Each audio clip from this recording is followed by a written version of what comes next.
I'll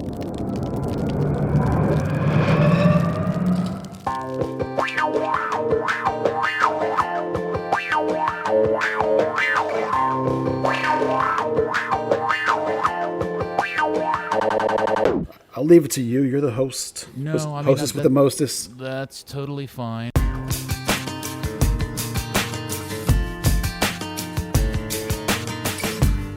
Well, hello there, FC Dallas Curious fan. Welcome to another amazing edition of Third Degree, the podcast. Hi, I'm Peter. How you doing? And joining me today are my two amigos. First off, all the way from you-know-where, you know him, you love him, Dan Crooke.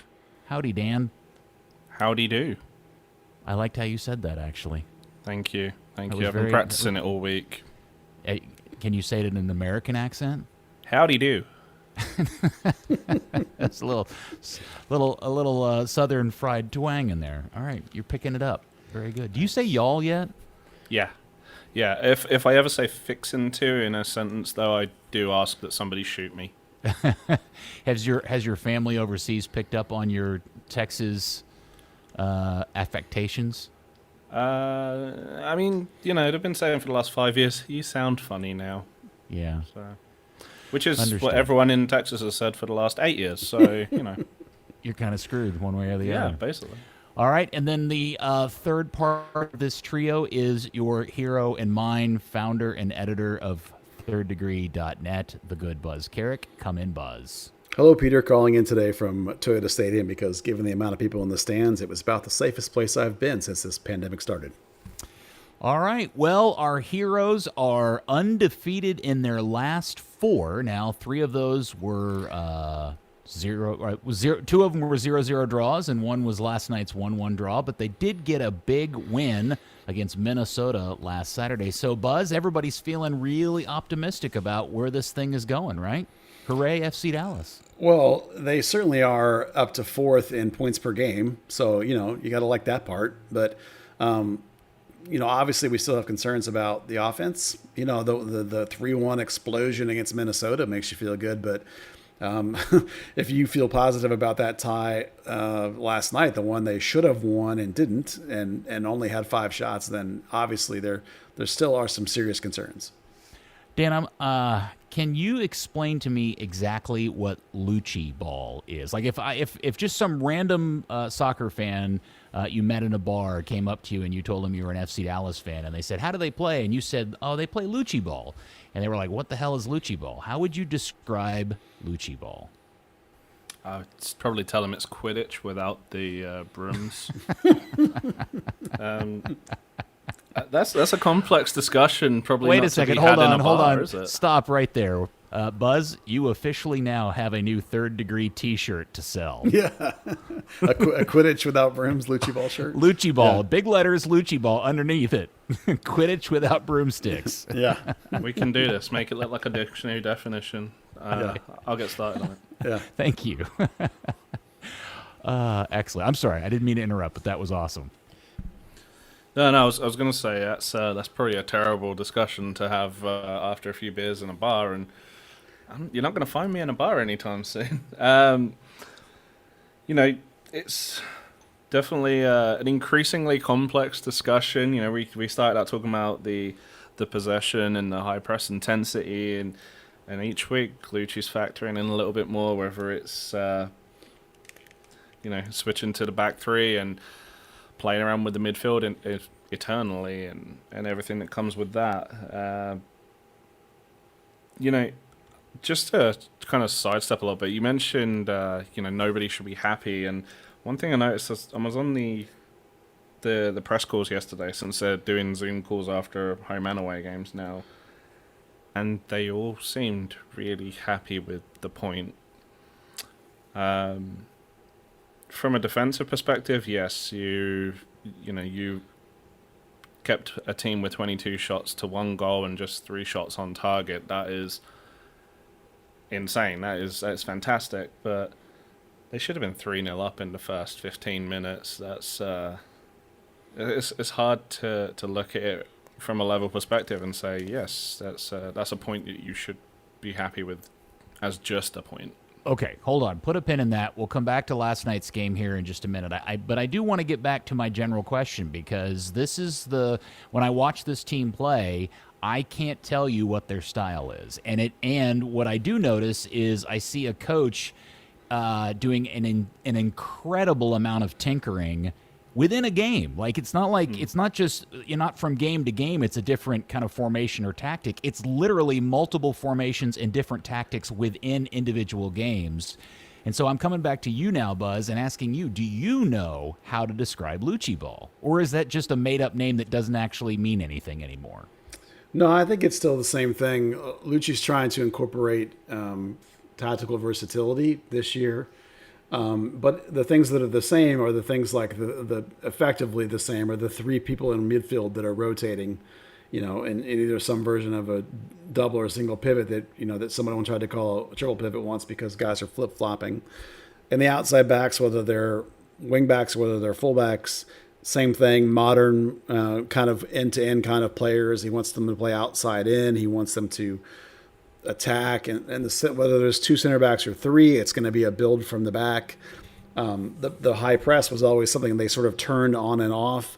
Like, how much they turn on and off is dependent on, the game and the situation. So, the things that we were initially targeting as Lucci ball, which we thought were going to be hallmarks, like the 4-3-3 specifically, are going away in lieu of the sort of shifting formations. But even from the very beginning, we've talked about those shifting formations, how it would compress into two lines, and then it would press forward into where you only had two defenders when it's on the attack. And so that quick transition is still important. That the possession, too much slow build is part of it. I don't like that part, but it is part of it.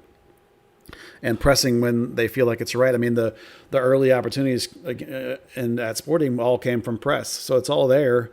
It's just that when they lost control of the midfield, then it turned into a low block, sit and counter, which is like something Oscar would have done. Well, that's kind of, when we talk about the tinkering, at halftime, you went into halftime on Saturday. Lucci ball numbers are there. The in passing, possession, the areas of passing, everything, and then they kind of threw that out the window, ceded possession, kind of went into more of that Oscar Pereira counter-attack, and that we call it Lucci ball, but maybe when we refer to that, we don't necessarily associate as heavily. And again, last night, that was the start of the game, and then last night was totally different. They got to 20 minutes in, Acosta goes off, and like you say, it went into more of a low block. I guess we always refer to Lucci ball like it's one individual style, and it's really a culmination of several. Yeah, and that's kind of the point to this is that what we've seen since the restart is something different multiple times within a game, and there was a pretty stark difference just between the two games since the last time you guys recorded a pod without me a week ago, which is this win in Minnesota that looked good, and I thought the real standout difference was the team's speed at going forward and then unleashing Fafa Picault, who has the wherewithal to actually take on his defender. Which he did multiple times, at least once, to great effect. And when Fafa Picault comes off the field, man, and especially when we start to address this whole issue about what's going on with Michael Barrios, there just doesn't feel like there's any real attacking verve to this team. I couldn't tell you how many times specifically in the Kansas City game and in the two Nashville games and even in the Houston game where I just stopped counting how many times somebody receives a ball somewhere in the middle of the field and they have all this space in front of them. They're not under pressure. They don't have a mark. They've got all this space to go forward with the ball, and their first immediate reaction is just to immediately play the ball backwards or laterally, and that was, to me, the big difference between the Minnesota and the Kansas City game last night.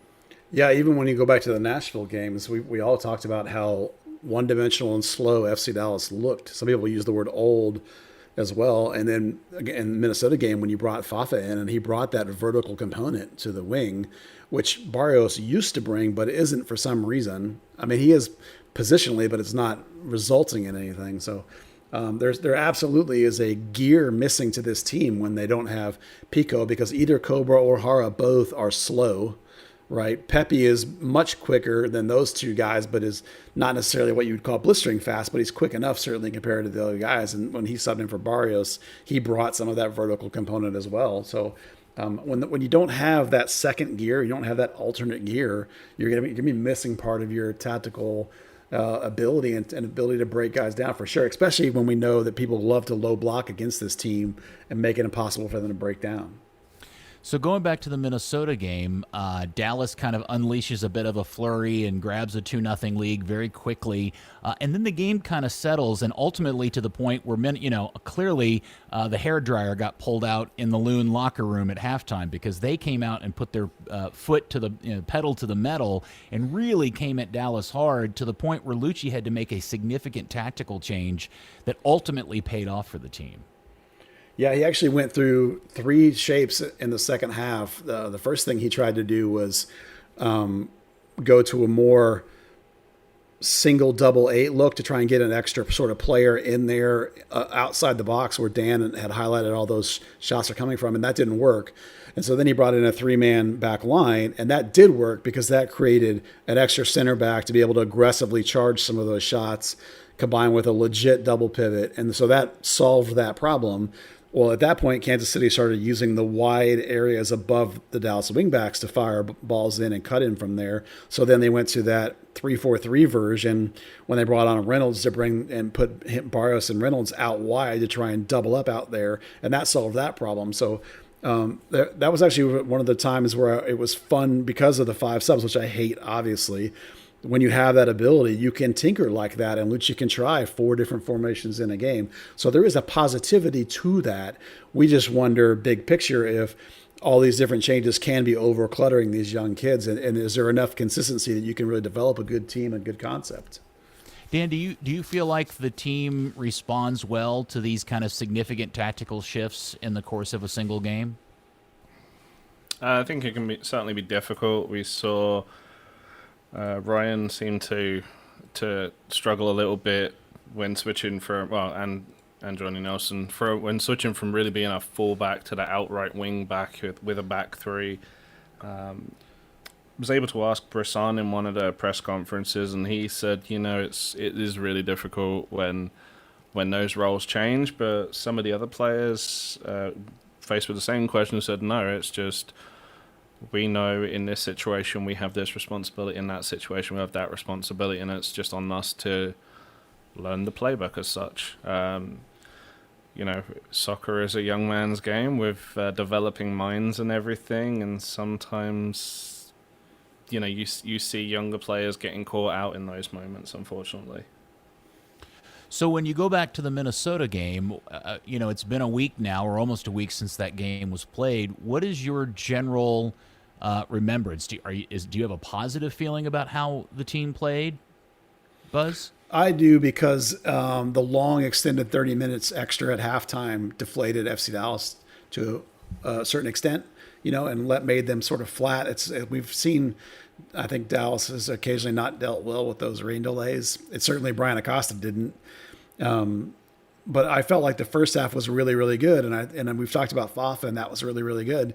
And Nelson looks pretty solid on defense. So, some of the things they're trying for the first half looked great. And then once you have the rain delay, it's like, it's a new game almost, right? So, Minnesota literally changed 4 players at halftime. They almost changed half their team. Completely different team you were facing without any sort of prep for what they were going to change and how they were going to do it. So the second half was really a micro study on how a coach rapidly tried to adjust to deal with that complete reworking of the Minnesota team. So in those 2 ways, I feel good about the Minnesota game.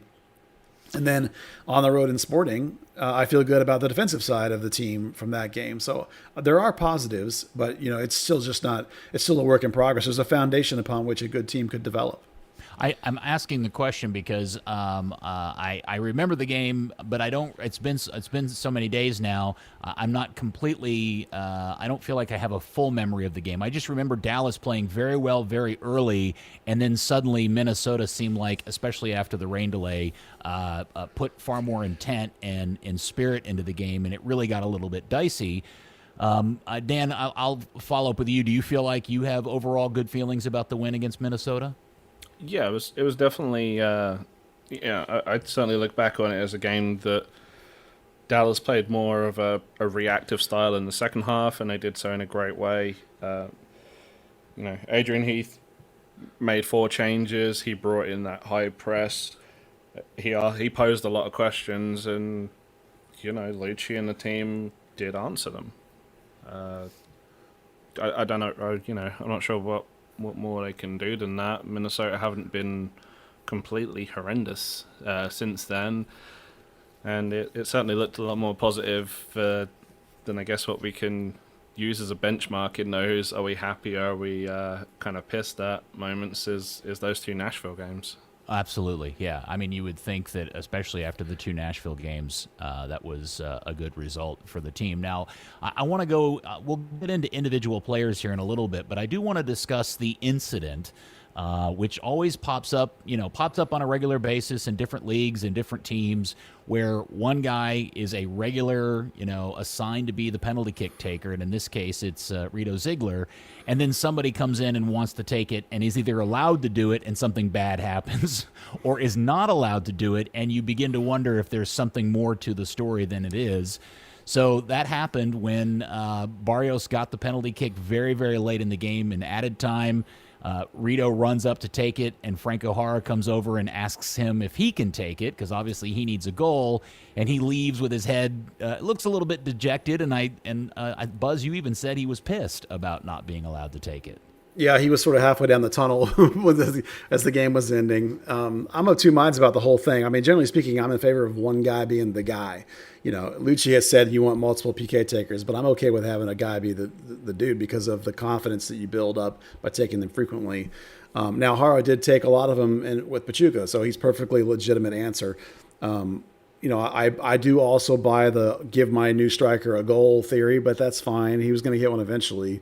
My biggest takeaway was that I would have liked to have Lucci have seen this coming. When your new striker is a PK taker and you already have a PK taker, Ziegler is the captain, so he made the call, and that's fine. Lucci seems to be okay with that being the way it went down.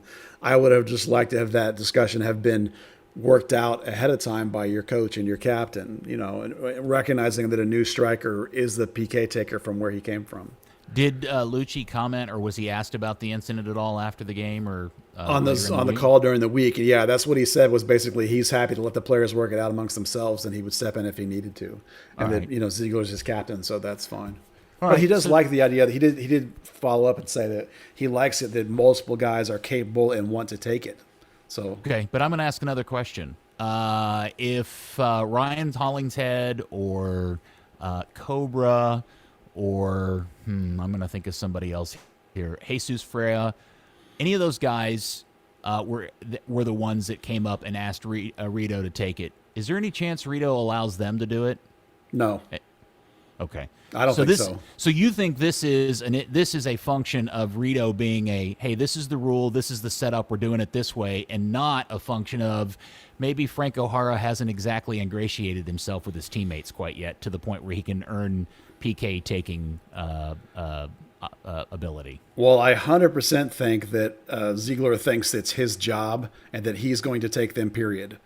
I 100% think that. I do also think that Jara has not ingratiated himself into the team yet. Lucci even discussed that the other day when he talked about how Jara had not trained with the team at all up until like a couple of days before the first game he played.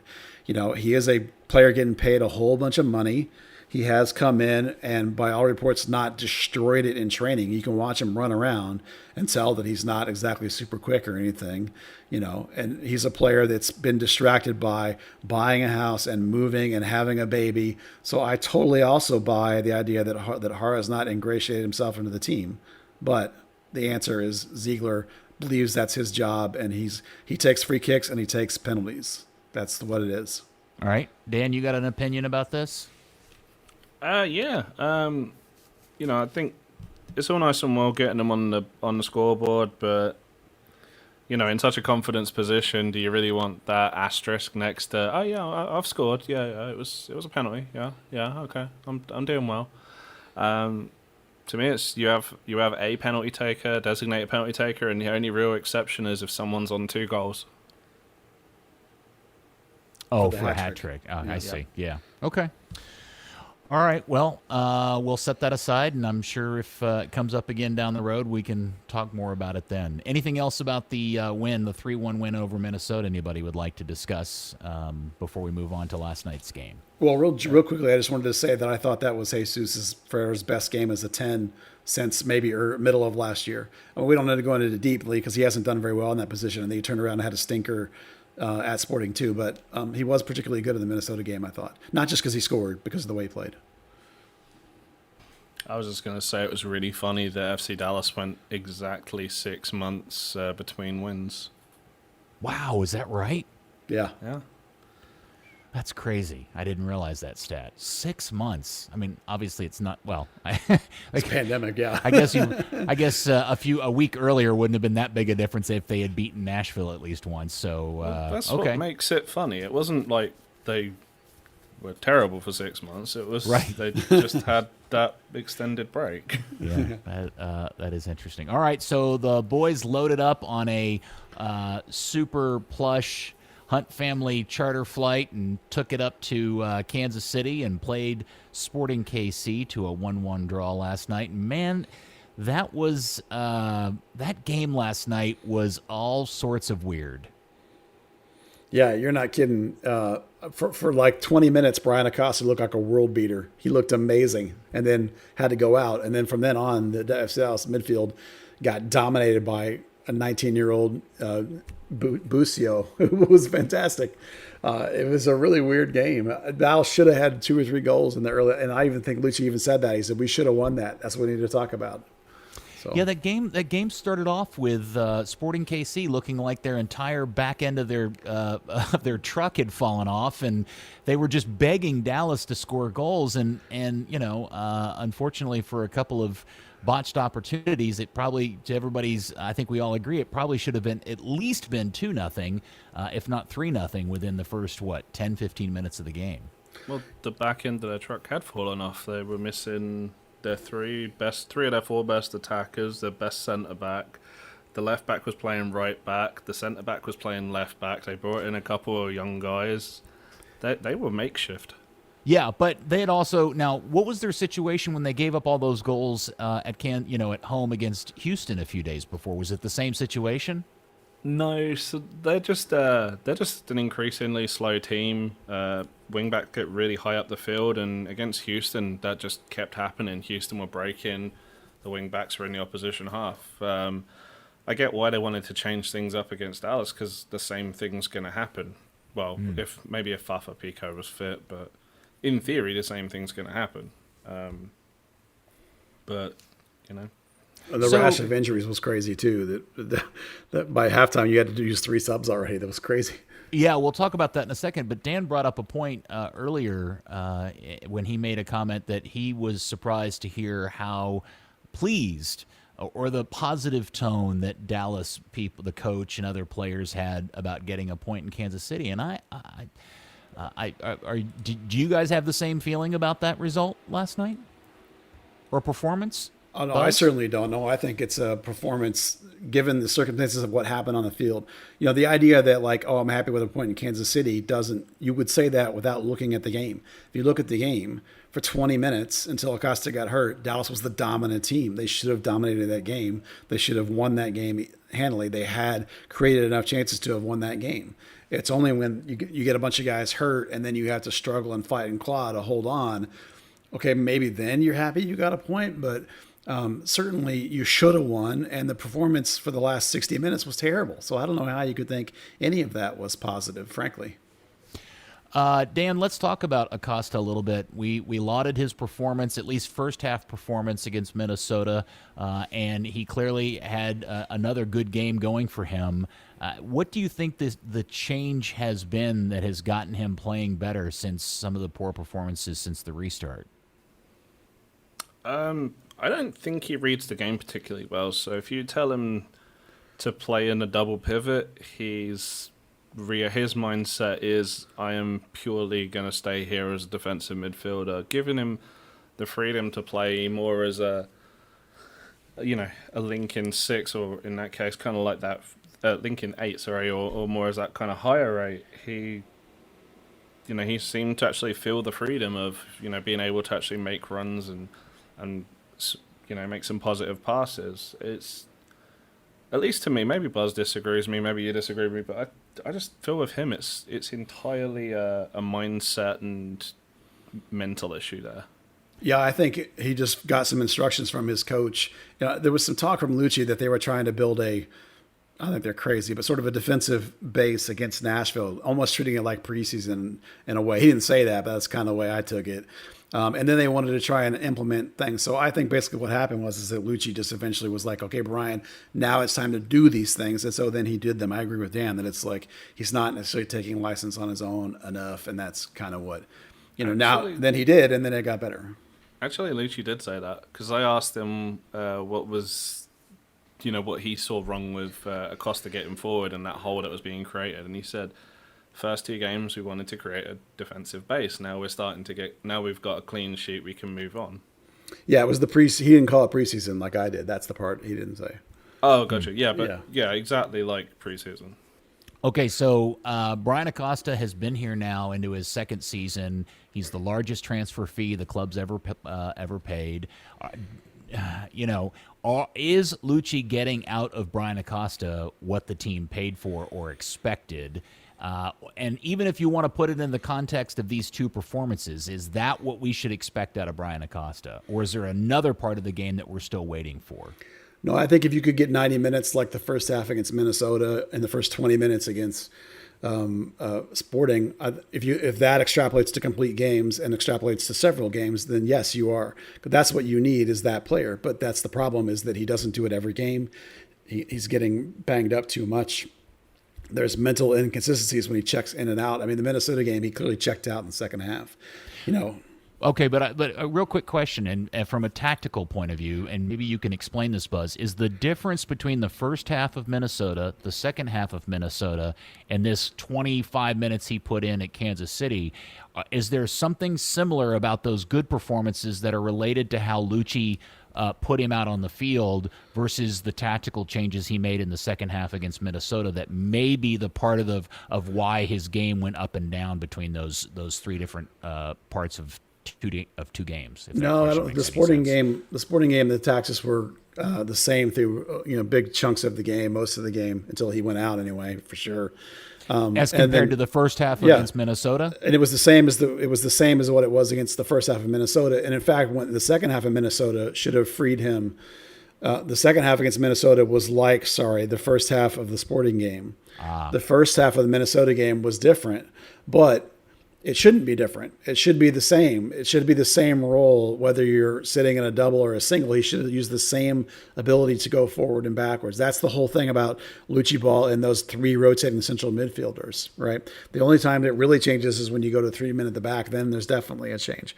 So it's really just instructions to, it's not like he became a 6. Thiago Santos is still in there and is still the 6. The only difference is about a 10-yard variation of where you line up slightly higher up the field. And the first half of the Minnesota game does not match. The second half of the Minnesota game matches the Sporting game, and you saw the same performance. So it's not that. It's not that part. It's just here's what you're supposed to do and do it. All right, so the game in Kansas City last night, as we just started, was wheels off. It was super quick turnaround. It's the first time the team. Well, I guess I don't know if you count Houston as an in and out flight, because it's such. I mean, that is such an insanely short flight. The Kansas City flight is probably twice the length of the Houston flight. But the whole going to town, getting there, playing a game, getting back on a plane, coming home is somewhat new to the team.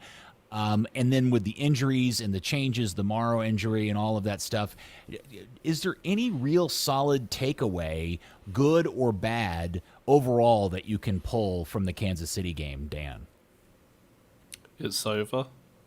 I was looking for some more deep insight from you than that, but if that's all you got, no, I think we saw desperation defending that sometimes you'll need, something that I guess maybe past exits from the playoffs Dallas could have used. I think into not last season, but times where they've played on the road against Wesley or at home against Seattle, and those away goals, defeats where they just kind of coughed up a lead very early on, and then we're left chasing the game. Seeing, I think Brisson and Nelson combined for 7 blocks and 15 clearances, a couple of interceptions, 5 tackles. That we saw big performances from guys that really we haven't thought of as big performance guys in the back, maybe potentially liabilities. That's definitely a positive. We can always say, hey, Goat Beck finally made his debut. That's cool. So, okay, then let's dig into this amazing stat about all the blocks. And yeah, I even thought Johnny Nelson was man of the match. Buzz, you had him and Brisson. I think we've all enjoyed the still photo of the ball literally imprinted on Brisson's ribs after he took that shot from Duke. All of that's entertaining, but with the stat of all of the blocks and the amount of shots that Kansas City was able to get off in the game, Buzz, can you help us understand how they got to the point where Kansas City was able to produce those many opportunities in the course of 90 minutes? Well, it's because Kansas City overran the midfield and took control of the midfield once Acosta went out. I know we're harping on that, but part of the reason you're able to do that is that Nelson is a defensive first player, and Ryan Hollingshead on the right side is not the dynamic end-to-end player that he is on the left. Now, as an example of this, I'll tell you some of Johnny Nelson numbers, right? Clearly, teams are high pressing him specifically. He had 0 passes into the offensive third against Sporting, not a single one. And he only missed 7 passes. He only had 7 incomplete passes, which sounds terrific, right? But 6 of the 7 misses were from his defensive third, and 5 of them were from deep in the corner when the team's pressing him. Where he's just clearing it. He's just clearing it, and it's not going to anybody. So there's no build. The left side is a complete disconnect in terms of a build out. And we saw that against Minnesota when Maurer only passed 2 balls to his left for the whole game. And they were early, and then he quit, and then he went right every time, short after that. And he started blasting it to Fafa long every time he went left.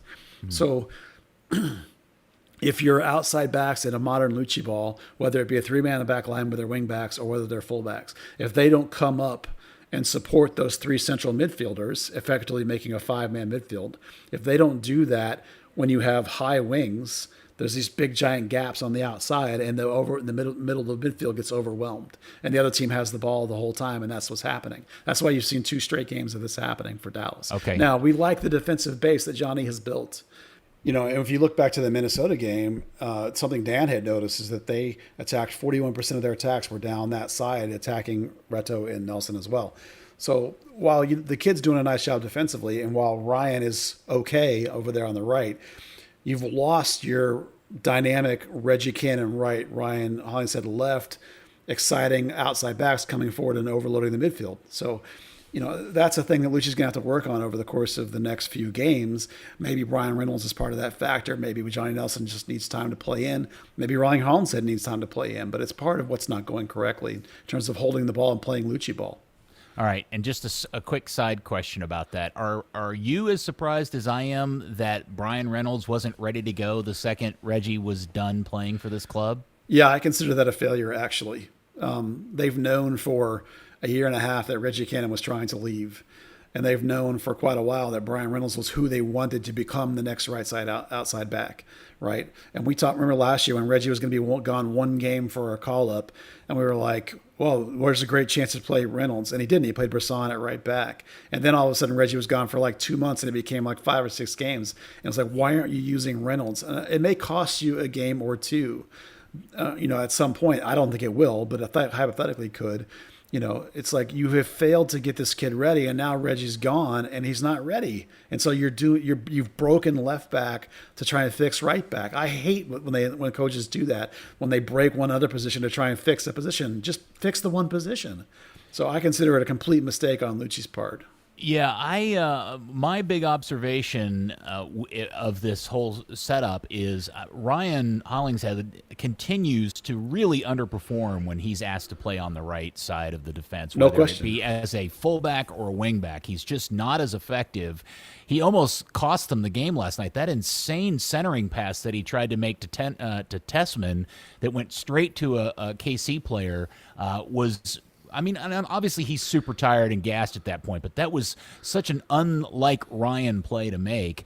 And to your point, that's as much as I really like Johnny's defensive skills, he just doesn't make any efforts to beat guys very often when he's on the ball on the right side, unless he's been given some space. Ryan has that really good ability to let a guy pressure him and then turn him and go, which he does a lot from the left side, but he doesn't seem to do it much from the right. Yeah, I would go so far as to say that Ryan at right is a problem. I call it a problem. Agree. Yeah. No, and even Ryan on the conference call, we had him on the Zoom call. I think it was a week ago. I asked him about that, and he said that he absolutely feels out of sorts on the right. It's uncomfortable for him. He's so used to playing on the left. Now, could he work into it and become as good? I mean, maybe, probably, but part of the thing with him, as you say, that ability to turn is because he's on the opposite foot. Yeah. That's why he plays outside in and goes underneath all the time. All right, and there's so many weird little talking points. I don't think we need to spend too much time on all of them, but I do. Dan, can you tell anybody who doesn't know already what the reason why Matt Hedges was subbed out at halftime? Yes. So I asked Lucci after the game yesterday for an update on what happened with Hedges, and he said he took a knock to the head. They're not going to call it a concussion, but they just felt of course they're not. a good precaution at that point. And, with Hedges has got a history of concussions. Dallas has got a history of centre-backs getting career-ending concussions. So, yeah. And then after we saw Brisson get hammered with 2 shots in the space of 5 minutes, probably a smart decision. Maybe less so when we saw Ryan play as the third centre-back and the pressing centre-back. If you look at Hedges' numbers, you can tell he was off in that game. They're not the same as they usually are. And that also, by the way, was the first time I've ever watched Brisson play centre-back in a 2-man back line and thought that it actually was good enough. That he actually was, all right, that's fine then. That was the Brisson we were told to expect. Yeah. Yeah, I mean, boy, he is a circus act, and he certainly is a guy that when his actions pay off, they pay off huge. But man, that is a high wire act he's putting on back there as a center back. So we talk about that. So and then let's talk about the weird Jimmy Morrow injury and the oddity of how that's going to play out now, because I had totally forgotten until Mark mentioned it. There's that whole new Brazilian goalkeeper that's in town. Yeah, he gets out of quarantine this week, and given how fast Ricarte got his visa, I mean, maybe this kid will be ready to go pretty quickly too. I mean, hopefully the calf's not too bad. Hopefully Mara will be back, because, I mean, we all like Kyle, but there's definitely a drop-off from Jimmy Maurer, and we'll have to find out. We may find out really quickly how good this kid from Brazil really is. And have we heard anything more or additional about Jimmy's calf injury? No, not specifically. No, I just said he was feeling something in his calf. I mean, it didn't look too bad. It looked he was going to continue, and he was trying to wave Reto off when the field mics even picked Reto up, saying, "Hey, let me take the kicks. You know that's not going to be good for you." Right. But yeah, I mean, we've all had a tear or a pull in our calves at some point. It is a absolute bitch to even walk sometimes.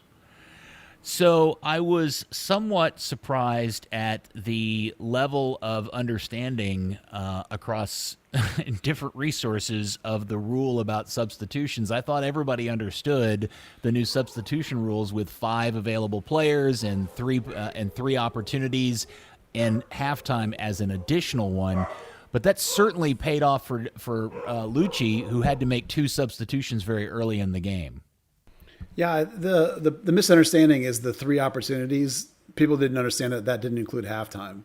Yeah, right? Because the whole specifics of the ruling were you could only stop play, quote unquote, 3 times. And obviously halftime doesn't count as a stoppage in play. It's already stopped. So, if you include halftime, it's 4 opportunities. But really, it's 5 subs over 3 in-game opportunities, a 4th at halftime. So we have those 2 major injuries, and in comes Tanner Tessman, who I was really disappointed in last night. I really can't put my finger on exactly what was keeping Tanner from playing well. I don't know if he felt like he was pushed up too far, but man, that kid had some weird brain fart moments where he just seemed switched on, switched off, not in the right place. It really was not the Tanner Tessman that we all enjoyed from the first 2 games pre-COVID.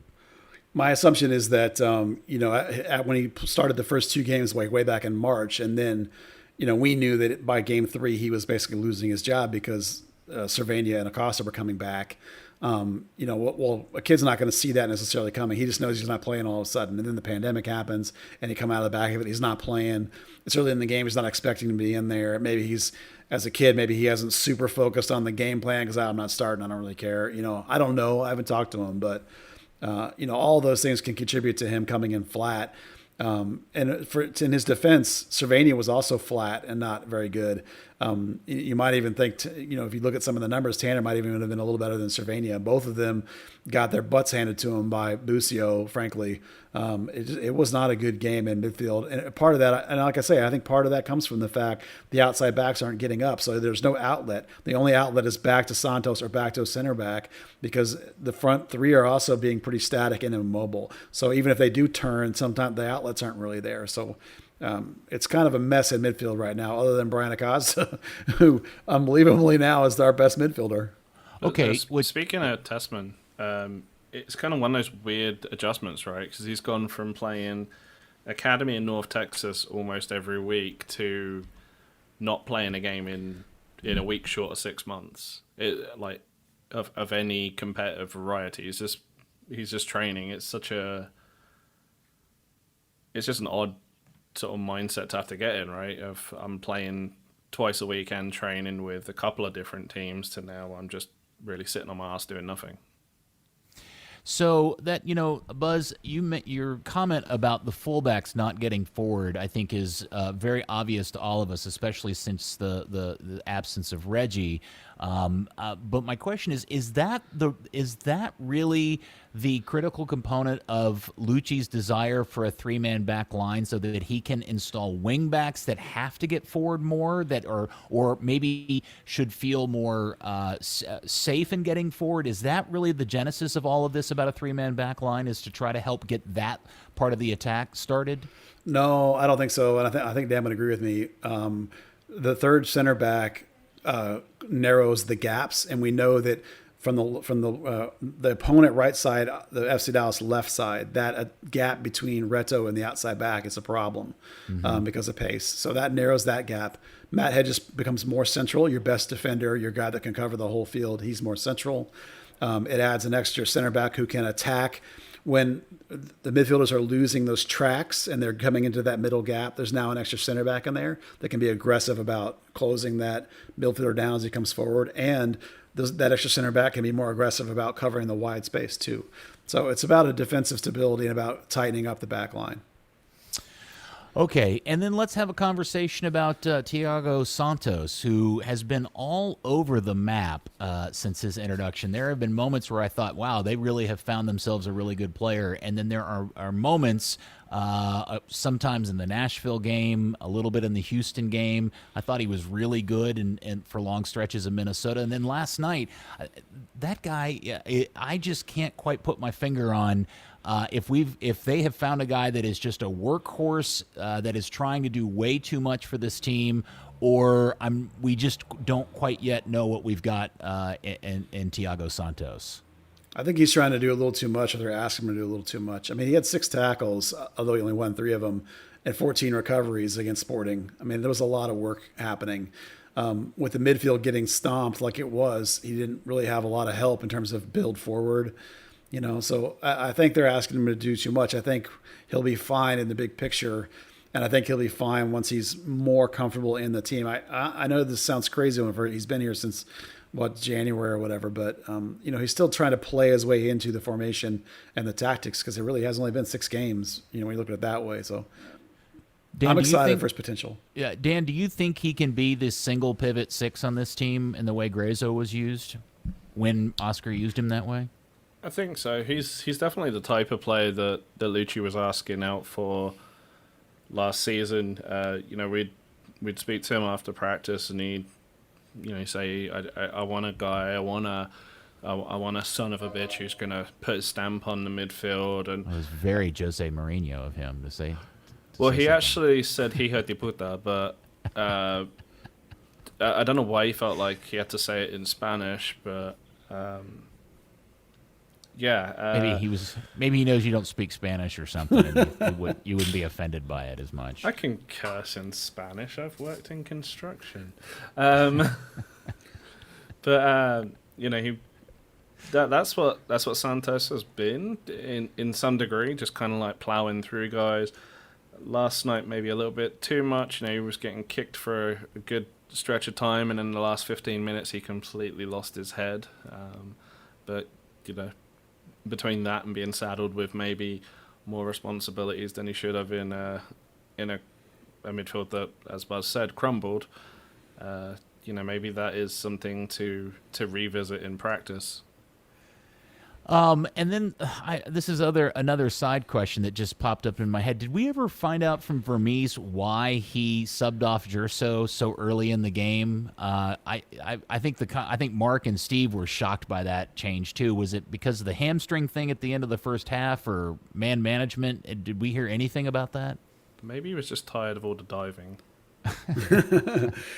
Dallas had no answer for him. I couldn't believe they took him off. Yeah, it was pretty insane. He was causing a lot of trouble, and I was very shocked he subbed him out. But I guess we don't know the reason why. Speaking of Vermees' weird decisions, did you notice how much he was raging at the goal? Yes, and I thought I initially. Now I've seen there's been an adjustment to this. I made the assumption it was because he thought Jesus was offside when that play began to develop. If you watch the replay, he clearly isn't offside either when the play starts or when the pass is made. Neither part of that. But you're going to tell me he's actually upset about something that happened way before then, aren't you? So he is upset about Jesus Ferreira and his positioning and being able to pressure the keeper. It wasn't that Graham Smith was 10 yards, keeping him 10 yards onside, but rather 20 seconds before that when Jimmy Mara kicks the ball upfield, there's 6 guys in an offside position just walking back. SKC recovered the ball. FC Dallas players all go back into onside positions. SKC play 4 passes before Jesus Ferreira... I guess the third pass was when Jesus Ferreira pressured Tim Melia into that garbage sideways pass that ended up getting turned back to him. But Vermees felt that because Dallas was offside in the first place, a completely different phase of play before Dallas gained possession, that should still count as an offside, and that the referees got the interpretation of offside wrong. There's never been an interpretation of offside that would have said, well, not in the last 10 years at least, that would have said Dallas was offside at that point. Yeah, I have a feeling that Peter Vermees yells at his mom for not putting enough salt on dinner. He also, so in his press conference, he also mentioned the game, I think in 2015 when Blas scored and there were like 3 or 5 players offside and they were legitimately offside. And he said, I still have a picture of that. I have a picture of that. And I'm just sitting there, I'm listening to this, and I was like, "Oh, that's the game I went in the locker room." And he was like, "Oh, there was a player offside in there. I'm sure of it." And I went, "No, there were 3." There was a moment in time where they had a camera shot of him, and I went, "Holy crap! He looks more and more like Herman Munster every time I see him." And I was going to post a screenshot of that, a still shot of that, and one of Herman Munster side by side, because I'm telling you, those two dudes look exactly alike, minus the bolts coming out of the neck, and I'm sure that's coming up soon. So Both got that really square head. Yeah, man, he's just got that whole kind of rectangle face thing going on. Well, kudos to Vermees for being that special guy that just does nothing but complain. Let's move up the field a little bit, because I do. I'm trying to figure out who we want to talk about next. I do want to spend a couple of minutes talking about Franco Jara. I am Andy Swift, the guy that does the show with me over on the Ticket. He's the one who has led me to buy into the fact that Haro may be the guy that you're only going to get your best out of him if he has other really top-notch players around him, and he may not be the guy by himself. Wow, I hadn't thought of that. I suppose that's true. I'm struggling with, I can't get past the fact that he looks slow to me.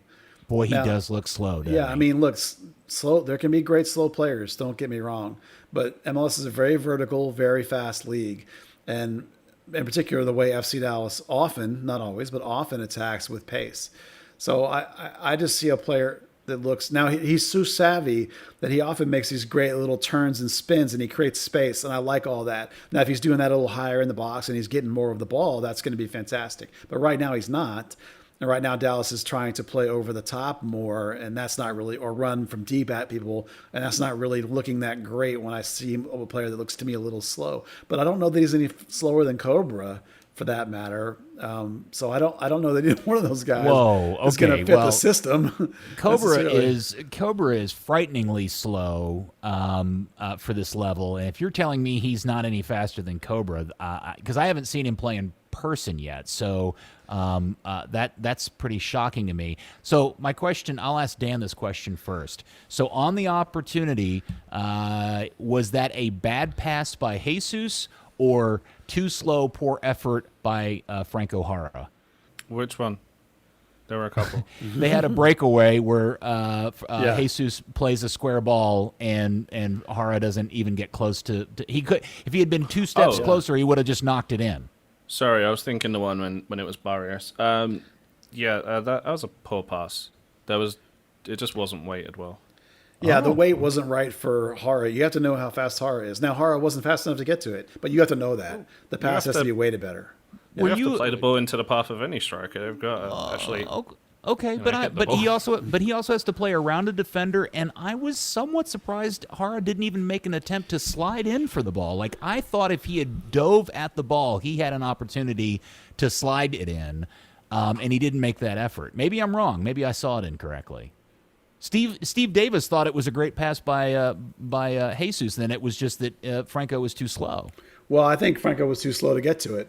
So it's the answer is both. I mean, Jara's not fast enough to get to that ball, so you have to either play it with less heat on it so that he can get to it, or you have to get Jara out of the game. I mean, it can't be both. It's got to be one or the other, but it is both. Yeah.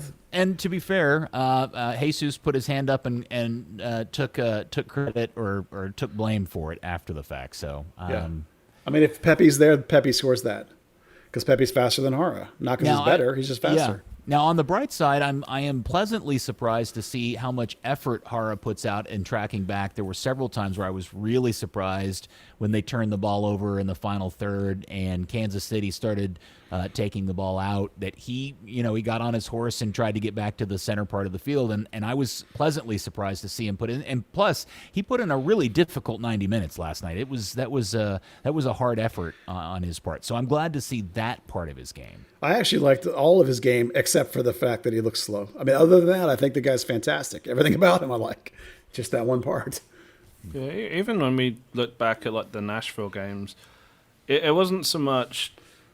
The biggest thing of it was he wasn't set up for success. He was having to come back to the defensive midfield. having to try and make break runs up the left, and he's not that player. You want him to have balls in the final third. Yes. Use that touch to create a little bit of space, and then knowing that, with a 25-yard run potentially, maybe he's just about got enough to stay ahead of the defender. But giving him like a 60-yard run, he's screwed. And then we'll spend a few minutes talking about what in the world is going on with little Mikey Barrios. We've made jokes about his new tattoo, but I'm also starting to wonder, am I wrong in judging him from watching him on television that he came back from the break noticeably heavier than he was from the start of the season? Well, he certainly looks notably less sharp. I haven't noticed that it's weight, but I definitely noticed that he's off. I think he needs to be sat. I think it's time to sit him down, because last night against Sporting, FC Dallas didn't have a single shot from the right side, not one. I know they only had 5 overall, but there were none on the right. And he had 2 key passes, which sounds great, right? Well, they were both in the middle third. He had 1 dribble, and it was in his own half. He had 1 shot. He had 4 crosses. None of them found anybody. He had only 1 successful pass into the final offensive third. And this is my favorite part. He committed 6 fouls. An offensive player committing 6 fouls, that means that you've lost it. You lost your cool. You've lost you're frustrated. You're beat up. You're just doing stupid decisions, right? Yeah. I think he needs to sit. So question, if in this transfer window somebody came calling and wanted to offer you some money for Michael Barrios like we've heard previously in other seasons, would you go ahead and sell him now? I'd be really tempted. How old is he? Let me double check. Is that 29, right? 29. Yeah, I'd sell him. I mean, you've had five fantastic years out of him, which is rare. Great. And that magic isn't going to last forever, particularly when he's kind of coming towards the end of his peak. Yeah. You can get something for him, sure. Yeah, I wouldn't mind it. Play the kids. Well, plus, listen, we're talking about... Go ahead. We're talking about this, the right-hand side is suddenly, completely skewed at the back, and part of it was the overlap with Barrios, and if Barrios isn't performing, we saw a couple of balls last night when Reynolds got on the right, and he's trying to play Barrios in. Barrios isn't, instead of like making the run as he normally would, he's just playing it straight back to Reynolds. You're getting a horrible imbalance right there, because if Reynolds does advance and loses the ball, Barrios isn't the kind of player to track back. Yeah, I want to be clear that I'm not like out on Barrios completely. I just think there's something wrong, that he's mentally out of it. He needs a break, or needs to sit down for a little while, find himself, find his game. Just bench him for a little bit, and he can earn it back. No big deal. I'm not saying get rid of him, but if you get a big offer, I would go ahead and consider selling him. Yeah. And this happens with players, particularly fast players. Maybe they overdevelop the legs in the gym. That's a really common thing in lower levels when. Trainers are few and far between. Plenty of mental things. It could be a lot of things. He could definitely get the spark back, but like you say, he needs to sit and find it. Yep. All right. Now, speaking on players that I think we unanimously are all out on, would be Santiago Mosquera and his really weird appearance last night. That was a byproduct of Lucci just not having any other options, right? Yeah, I don't think he would have gone to him if he didn't have any other choice. And he was terrible. A guy can't get off the bench really very much at all. And don't forget, he's one of 3 DPs on this team. A DP that doesn't start anyway, and now a DP that's not bringing anything off the bench. I mean, come on. The dude's clearly, to me, the guy's checked out. He played like 10 minutes of effort, and then he quit. He's not beating anybody on the dribble. Nothing's happening. And then he had the most Christian Coleman of moments with his weird little step over that he kicked onto his wrong leg and lost the ball deep in Kansas City's half.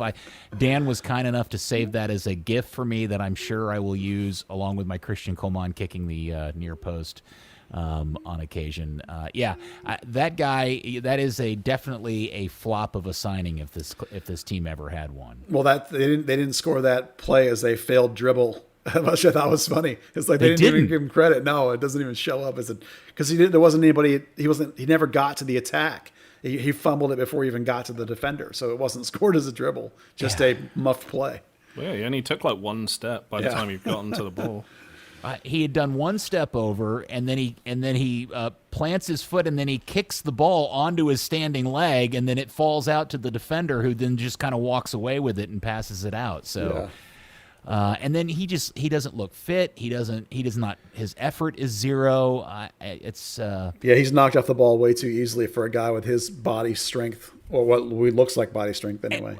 But let me say this: all of that happened after I actually was pretty pleased by two defensive actions on his part. He chased back and tackled the ball deep in their defending half, and then he won another ball a few minutes later, which I was like, "Wow, Santi did that. That's cool." And then all the wheels came off after that, and I was ready for him, just to leave him in Kansas City. Yeah, he did 10 minutes, and then he got tired and couldn't do anything. Yeah, that's kind of been his thing lately. Yeah. Give you a solid 5-10 minutes, but that's great if he's coming on the 85th minute. But when he's coming on sort of like 60th minute, you need a little bit more. Yeah. All right, so if you had to pick one, Edwin Jossi or a Santiago Mosquera, go. Well, picking good or bad? You got to take one and put it on the roster. Well, I'll keep Santi. Jossi actually quit and walked off the field. It faked an injury. There's no coming back from that. Yeah, Santi's soft, but at least he's never... Well, no, there was that time he went to hospital for nothing. And yeah, but he didn't quit in the middle of a game and fake an injury. That's no. He's actually had a minor injury if he's come out of the game. Crap, that's another thing we got to add to the list, Buzz, is the Giassi faking an injury. Yeah. That's totally got to go on the list, it does. Which I still haven't finished that. Yeah. It's a big list. It's a good list. It's a wonderful list. The fans are going to love it. And then let's spend a couple of seconds about Jesus and his performance. You really liked him in the Minnesota game. How did you feel about him in the Kansas City game, Buzz? Yeah, particularly, it was a different position. Playing as a 10 in the Minnesota game, he was high pressing. He was breaking lines. He was playing combinations. Dallas missed all that against Sporting because he wasn't in the middle, and he was up there on the wing and was just kind of okay. I mean, he had a couple of shots, but they were from way outside, and he didn't put any real effort on them. He's at his best just inside the box, that off-striker kind of positioning. When he's on the left, I want him to be more in there, and he wasn't. So it was just a flat performance from him. They still know where to put him. They really don't. It's like they just stick him wherever they have a hole, which doesn't do the kid any justice, right? He's not battling anybody in particular to win a job and hold a job. They just stick him wherever. He's not really getting a chance to progress and develop at a single thing. So they're doing him a disservice, honestly. It's not helping him to just do what they're doing with him. Yeah, and when you contrast that with the performance last night from 18-year-old Gianluca Busio, who, man, Vermees has done that kid a tremendous service by just letting him play a little deeper in the midfield. He was, several times I saw him play for Kansas City when they were trying to play him more as an attacking player. I kind of felt like he performed a lot like Jesus does for Dallas, and then they let him kind of come back and kind of play more of that middle part of the field. He was fantastic last night, and he's only 5'7" and weighs like as much as my dog does wet, and he was bossing the midfield last night, and man, I missed that out of some of our FC Dallas homegrowns. Yeah, he covered so much ground. He went the whole 90 minutes. He beat everybody to the ball every single time. It's not like he's hitting people hard. I mean, he committed 4 fouls, but they're not necessarily crunching fouls, right? He just beats you to the ball, wins all of the duels. The kid was remarkable. I couldn't believe how good he looked. And he's just a kid. He's 18 or whatever, man. Amazing player. Look at their goal. That was Jesus makes that weird little flick he tried that just went horribly wrong. It was a donkey touch. That's a ball from Reto, and that's just a donkey touch. Yeah, but next the ball just bobbles up, and instinctively Busio's won the header already with Santos at 5'7". Busio. Yeah, and just advanced play that quickly. Ryan Hollinshead's still back by the halfway line by the time they've scored. And Tanner's head was going and spinning in circles, and so he lost the track, and it was terrible. And so watching that ball somewhere. Yeah. And the reason why I bring it up is that for a club that prides itself on bringing up homegrowns and playing with their own and profiting out of that on the field, not financially, when was the last time? Tell me honestly, when was the last time you saw an FC Dallas homegrown player in the midfield boss a game like Busio did last night? Sometime with Paxton last year in the first half of last season. Before he left for the World Cup. Yeah, before he got hurt, yeah. I mean, it's been Sylvania in literally a couple of games second half too. Oh yeah, Sylvania second half of last year, sure. okay. Yeah. Fair enough. But man, that's the kind of performance we should expect out of a Dallas homegrown game in and game out, whether it be Sylvania or Paxton or I mean, has Jesus ever played that well in an FC Dallas shirt for the senior team? I think so. I think he's had a couple. I mean, I thought he was really good in the Minnesota game. I mean, it wasn't as obvious. And it's a different position, too, so maybe you know, not a fair comparison. I think there's plenty of Dallas midfielders that have that kind of ability and talent. Busio just has a work rate and a quick burst that's rare, really rare, that how quickly he can get to the ball when it's loose like he does. That's what's so remarkable, is that he cleaned up and picked up everything. That was so impressive and he did the whole game. He never quit. Even like when he had the fourth foul and the ref finally was like, okay, well, he didn't have another foul after that. I think you have to kind of keep in mind as well, he was like, you know, ever since he was, 13, 14, he's been one of those top-level prospects with, like, Paxton and Gio Reyna, like, head and shoulders above your typical FC Dallas homegrown prospect. Yeah. And I think he's the guy that nicked the ball off of Santos late in the game and almost created a winning goal for them. And then Santos was pissed off at the referee because he thought he'd been fouled, but he just had the ball cleanly taken from him. He was fantastic last night. That was a lot of fun to watch. All right, so they get the point last night. They're undefeated in the last 4. Now they have to play. Now they get some time off. They don't play again until next Wednesday, where they have to travel to Minnesota. Buzz, anything with Paxton out, obviously long term. You're the one that has broken the news. Let's talk about that real quickly. Paxton apparently is done for the season at this point. Yeah, that's what it looks like. I mean, the people I know that were telling me, but the information said he's having surgery. Now, Lucci backed off that a little bit and said that it's just possibly considering, but yeah, he's pretty much being shut down for the year. I'm assuming that he's going to have the surgery. My sources on that were pretty good. So I think Paxton's done for the year. And so specifically in Minnesota, I think you'll get back to the 3-man back line again. You know, I think that worked in the second half. I think that worked. So I don't know why you wouldn't see that come in from the get-go on the road in Minnesota. That 3-man back line, I think, will be back. Well, it if could Hedges be is interesting. healthy. Well, yeah, because if Hedges does have a concussion, and they're just not calling it that, and they sit him out, Bryan Acosta obviously is likely to be out because you don't recover from quad strains in a week. And Fafa's hammy is also a question, too, depending on how bad that was. Did we ever get a sense of how bad Pico's hammy injury from the last Minnesota game was? Well, the words they used were sort of precautionary, that he just sort of felt a little something. They didn't seem like they were really worried about it, but okay, you know, they didn't play. So that was Fafa that said that. The team never really gave a comment. All they said is, we're going to do an MRI.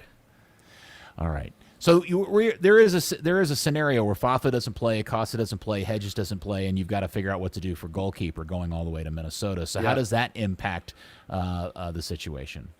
Well, without Hedges, I doubt you'd see a 3-man back line, obviously. Your other choices are Nikosi Burgess, who probably is not ready. I think Tanner Tessman will be a great center back, but that's never happened. Colin Montgomery's with San Antonio and has a slight hamstring strain anyway. So you're really out of options. So if Hedges can't play, that's one of the problems in a bigger picture, by the way, of playing a 3-man back line, is you only really have 4 center backs on the team right now. Because I don't think you would do it if Hedges can't go, because you wouldn't want to throw Burgess in the fire like that. So it'll be up to, they got a week to try and figure it out, and we'll find out who's healthy at some point. But I would assume that with Acosta being out, with the midfield situation the way it is, and no Paxton, there might be a good chance Ricarte walks right into the starting lineup. Yeah, he was in the 18 last night, and I don't know if there was ever any real thought he was going to play in the game. Obviously, the way that it played out, he was never going to get on the field. But have we heard anything, any reviews? Has anybody seen him on the field at all? Do we have any sense of how good or bad this guy is? Well, the word I got is that he's legit, that he looks great in training. But that's through my people that will talk to me. So a better review, by the way, than Frank O'Hara has gotten, for what that's worth. I know it's not his performance, but did you notice on the midweek call, Lucci was kind of gushing about his social integration with the team, something he really didn't do with Frank O'Hara? I did not, but that's a good point. Yeah. I think just to be fair, I think it's not unfair for us to share that over the course of his time here, those of us who have talked to people that see practice and stuff like that, we have not gotten glowing reviews about Frank O'Hara to point. Nothing terrible, but it's not like. You know what I'm saying? Yeah. Is it unfair for me to say that? No, I think that's true. It's hard for us to really commit to that heavily because we're not seeing him personally. Right. But, you talk to people, and I have not heard, like, I haven't got the, oh, man, he crushes it in Trent. You should see it. It's amazing. I kind of get yeah, he's okay. And there's some reports that I've gotten of him, kind of just not really being 100% mentally in it, which is the opposite of what I've heard. Ricardo's only been there a couple of days, and I already heard, like, oh, yeah, he's terrific, great guy, and is a legit player. He'll be in there right away. I mean, so I think I feel optimistic just from the word of mouth I'm getting. So we'll see. Okay, and I don't mean to keep dragging it out because we've been talking forever now, but if Ricarte comes into this team, how does that impact the formation? Do they go back to a double pivot 6 and play 5 in the midfield, or what do you think Lucci does with this? Since he's a traditional 10, I mean, by all accounts, he's a true 10, like a Mauro Diaz. He's like 2 times as big as Mauro Diaz, but they play the same position very similar. Yeah, people say that, but when I watch the tape, I see a guy coming from deep late. So I think he's perfectly capable of playing the free 8, the other 8 position. So I think you could play the single 6, double 8 with him. I think that wouldn't be a problem. Okay. But, it's come back to that idea of those 3 midfielders are kind of rotating. So which one it is kind of like, the 8s take turn dropping in next to the 6. It's kind of a moot point. It'll basically be the same sort of rotating midfield. The big question is the 3-man back line or not. Will they go with that look? Or I think Lucci prefers the 4-3-3 in whatever version you like of it. I think that's his preference. The 3-man back line is just to alternate and beat a specific problem. So I don't think I think you might see it in Minnesota, but in the long term, I don't think it's the goal. Dan, it's not unfair to say though that until Lucci feels comfortable putting Brian Reynolds out on the right side to replace Reggie, there's going to continue to be a problem going forward because that's a big part of their problem right now, right? Is their lack of fullback getting into the attacking third. Yeah, I mean, like Buzz mentioned, you break in 2 positions to fix one, and the funny thing is whenever they talk about they say we did this because it's not breaking 2 positions when it. You've got Ryan Hollinshead talking about he's got to go against everything that's been instinctive for the past couple of years. You've got Johnny Nelson, who is a defense-first fullback, who is not a guy that typically gets into the final third or typically really gets that far beyond the halfway line, and you're having to egg him on to do that and to. The same struggles we saw with Reggie Cannon in his first few games of when to time your runs forward and back, and particularly on that left side for him because the left wing keeps changing every single game, so you don't develop any chemistry. Yeah, I think we all think that Nelson could, if you give him a year, he could play into it. He'd be fine, just like Reggie did, just like Brian Reynolds is going to have to do. That's the complaint is that now you have to do it on 2 sides because you moved Ryan, right? Yep. For sure. All right. And you're potentially changing both wings as well as trying to get those guys settled. So, all the cues suddenly go out the window every single game. And a couple of other notes before we wrap this up. So in Minnesota next Wednesday, game I think is at 7 or 7:30. Hold on, let me look. The game is at 7 p.m., and it is now on the widely available TX21, even for you cord cutters. Hallelujah. Reggie, let's talk real quick about Reggie for those who have been living under a rock and have not been reading your coverage, Buzz. Why don't you give everybody a quick update on what the Reggie situation is? Sure. And Dan has something to add too, but I wrote my piece the other day, some confirmation of what some other people had sort of guessed, which was the fact that Lille is the French team that was interested in him. And obviously there's a Lille-Boa Vista relationship through their owner.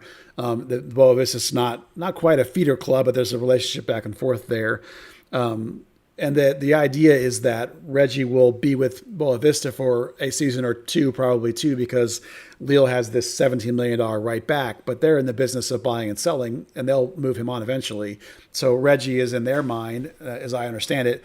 The idea is that they'll get him in now for what is for them a relatively cheap price, but still more than Boa Vista could afford, or the team in Belgium, who I can't pronounce correctly, that was also in consideration because it's like 20 minutes from Lille as well. But that's the idea, and it's far enough along, obviously, that they finally pulled Reggie out of the lineup. So really, it could be any minute. But is Reggie actually still in town, or has he gone overseas yet? Well, I had been told that he was out of town at some point. Now, I don't know whether that was true or not. That part may have been wrong. But Dan actually has more on that part. I know specifically. Go ahead, Dan. Yeah. So, like Buzz said, the talk was he was out of town. He was at the game on Saturday. He was sat up with the non-participating players, and there was kind of a running bit with Ryan Hollinshead and Brian Reynolds saluting him every time they went on and off the field and doing the Johnny Manziel money gestures and all that. We've seen did see in some of the training photos that FC Dallas have been putting out that he is still in practice. He's not actively participating in, any of the game drills or anything like that, but on the fitness side, he's still doing the stuff that isn't going to get him injured. Okay, so we'll keep everybody posted on that. Follow Third Degree Net on Twitter for all the latest on your Reggie moves to Europe stuff. And then the other, let's see. So, North Texas is playing tonight, and they traveled to. Did they go to Orlando? Is that where they went? Orlando City B. Yeah. Anything of note about that we should know? Well, they kicked off about 30 minutes ago, and they're already winning 1-0. But what I wanted to talk about with them is that Thomas Roberts is there, and he's really, for the first time, he's really embracing those North Texas opportunities. And the 2 games that he's played, I think it's 2, maybe it's 3 now, he's gotten better and better and better. And matter of fact, like I'm looking at the Twitter right now, and I see the team twitting out something he did, and creating a nice chances. So he's starting to boss those games, which is what we've always said about him, that he needed to go down there, play like he's better than that league, and boss that league, and he's starting to do that. So I really like the fact that Roberts is embracing those opportunities, because Sylvania did it last year, Tessman did it last year, and it was good for them, and it was good for the progression. And I feel the same thing about Thomas. It'll be good for him to progress when he embraces those games. All right, well, go team. And then Saturday marks the 9th anniversary of the untimely death of the great Bobby Ryan. I'm sure the FC Dallas front office, the Hunt family, Gina will have some sort of tremendous tribute at the ready to throw out on that anniversary, right? We can all trust for that to happen. Well, right? I hope so. It's been a while now, and I don't know that I have anything profound to say about him other than this club still misses him every single day. Not just that we miss a good person that we liked. They miss him in what he did. Nobody connected with the community like he did. Nobody worked to make this team successful and build single-handedly try and build a fan base like Bobby Ryan. They've never replaced anybody in that community relations role, as far as I know. No. Certainly not in terms of what he's actually doing, let alone just the position itself. His work as the public/media face of this club was so good and so powerful and effective. And they just don't have that. They've never replaced that. Somebody that understood the game, understood the market, understood the fan base, and could be put in front of the camera and do that right. He was so good at that. And yeah, we all miss him terribly. So hopefully the club will make some sort of effort to mark that this year. It's the 9th. Next year is obviously the 10-year. And I can't believe it's been 10 years. That's crazy. But man, we miss that guy a whole bunch. Okay, so we don't get to see the team again until next Wednesday, so we'll record the next pod after that. At least now I don't have to try to recall 2 games for one podcast. Just be one for you, old man. A big giant bonus for me. All right, anything else we want to throw out there before we end this one? No, just as always, that if you like our podcast, you can support us at patreon.com/Third Degree. There's no advertisers on this podcast, so give us a bone, throw us a buck if you like what we do. Dan, would you like to promote your OnlyFans page? Wow, that escalated quickly. No, but coming soon, Luchi Ball. It's just Quidditch without brooms. All right, the shirt. On TeePublic. Yeah. I'm buying one. Yeah. You better make it look cool, because I will totally wear that shirt. Yeah.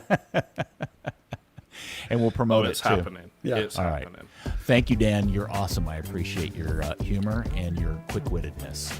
Thank you, Peter. I appreciate your dulcet tones that make us sound somewhat professional. Boy. Buzz, thank you for all your hard work and effort. Good on you. Thank you, sir. Thank you.